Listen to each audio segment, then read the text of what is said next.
Most test subjects do experience some cognitive deterioration after a few months in suspension. Now, you've been under for quite a lot longer, and it's not out of the question that you might have a very minor case of serious brain damage. Portal 2 is a sequel to the surprise hit Portal, which was released as part of the Orange Box a few years ago. The game combined a great sense of humor with some of the best puzzle-based gameplay ever. Now, Portal 2 is stepping things up a notch. I think this is a docking station. Get ready!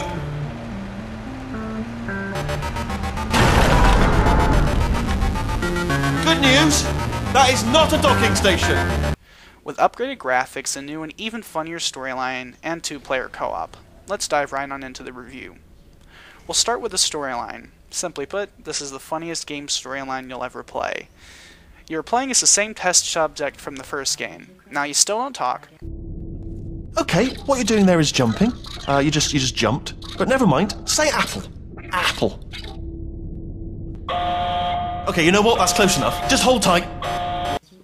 But you have a companion for part of the game, Wheatley, who you'll meet in the first 5 minutes of the game. He is voiced wonderfully by Stephen Merchant. 2, 3. That's high. It's too high, isn't it? Really, that. All right, going on 3 just gives you too much time to think about it. Let's go on 1 this time.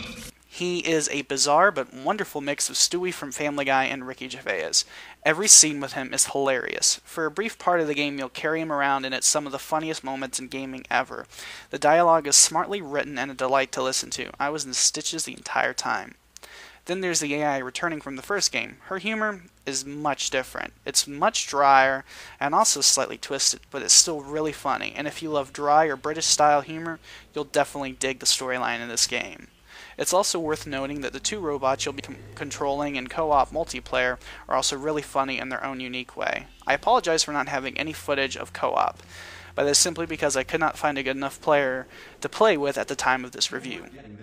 Next to last are the graphics. What to say, great puzzle design and wonderful visuals are a fantastic part of this great game. This game simply is just a lot of fun. I am not normally into puzzle games, but Portal makes the puzzles much faster paced, and when you solve one you have a great sense of satisfaction. It's tons of fun to find the right way to solve a difficult puzzle. And also, don't fret, the game is perfectly well balanced. Each puzzle, while is not always obvious on how to solve, you will find in time how to do it, and I was never frustrated during the game.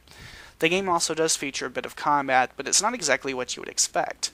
The turrets of the first game make a return, and it's a weird blend of stealth and puzzle action to find a way to take them down or get around them safely. So even shooter fans should give this one a go. Overall, I love the fast-paced nature of the platforming sections, the great satisfaction from solving a puzzle and taking down a turret, and the fantastically witty dialogue. Overall, it's just a really fun game. Not to mention the co-op features an entirely new storyline as well. The game simply will appeal to everyone, and everyone can play it. Some may not get some of the humor, but they'll definitely have a blast playing this fantastic game. Overall, this is definitely an instant classic, with great wit, fun gameplay, fantastic visuals. This game, Portal 2, gets a flawless 5 out of 5. Okay, ready? 1. Catch me! Ow! Plug me into that stick on the wall over there, yeah? And I'll show you something. You'll be impressed by this. Yeah, I can't do it if you're watching. Seriously, I'm not joking. Could you just turn around for a second?